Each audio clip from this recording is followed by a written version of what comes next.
تو وہاں تو آپ اس سے پہلے کیا موضوع تھا اور اس کے بعد کیا ہے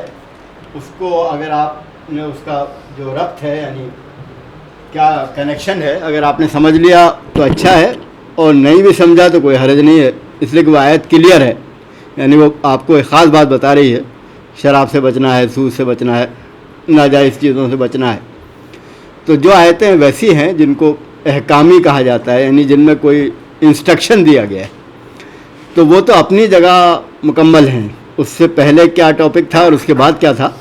وہ اس ٹاپک سے اگر تعلق ہم نہ سمجھ سکیں تب بھی اس آیت کے سمجھنے میں کوئی دقت پیش نہیں آتی۔ لیکن ایسی آیتیں قرآن مجید میں بہت کم ہیں، یعنی شاید ان کی تعداد 20% سے زیادہ نہیں ہے۔ زیادہ تر آیتیں جو قرآن میں ہیں وہ انسٹرکشن والی نہیں ہے، بلکہ وہ ایجوکیشن والی ہے، یعنی ہمیں کچھ سمجھایا گیا ہے، خدا ایک ہے تو کیسے ہے، اس کا حق کیا ہے، رسول کو کیسے مان لیا جائے کہ سچا ہے، آخرت واقعی آئے گی کیا۔ تو یہ جو سوالات پیدا ہوتے ہیں انسان کے ذہن میں یا لوگ کرتے ہیں، تو زیادہ تر قرآن کی آیتیں وہ ہیں جو ہمیں کچھ سمجھاتی ہیں، بنیادی ہمارے تصور کنسیپٹ سمجھاتی ہیں۔ اس میں وہ بات ضروری ہے جو آپ کہہ رہے ہیں کہ وہ اس آیت سے پہلے کیا ہے، اس آیت کے بعد کیا ہے۔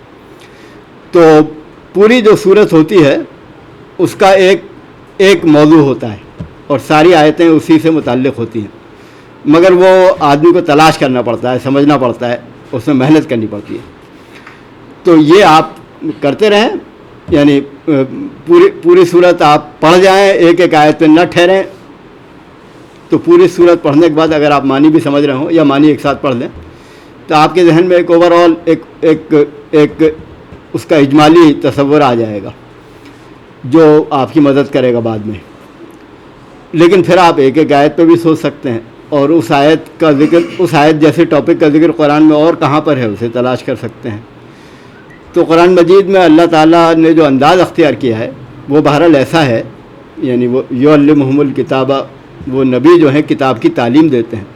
تو کتاب پڑھانے کی ضرورت کیا ہے؟ تو وہ کتاب تو پڑھانے کی ضرورت اسی لیے ہے کہ وہ کتاب جو ہے وہ اس میں محنت کرنی پڑتی ہے آدمی کو۔ تو آپ جب تو اللہ تعالیٰ نے وہ مسئلہ تو ہمارے لیے نہیں رکھا کہ جو انسٹرکشنز ہیں وہ تو کلیئر ہیں، آپ اگر نہیں بھی سمجھے اس کے ڈیپ میننگ تو کوئی حرج نہیں، کیا کرنا ہے اور کیا نہیں کرنا ہے یہ تو کلیئر ہے، تو یہ تو معلوم ہے سب کو۔ لیکن اگر واقعی قرآن کو سمجھنا ہے تو اس کے لیے ہمیں محنت کرنی پڑے گی۔ تو بظاہر جو آیتیں ڈسکنیکٹڈ ہیں وہ حقیقتاً کنیکٹڈ ہیں،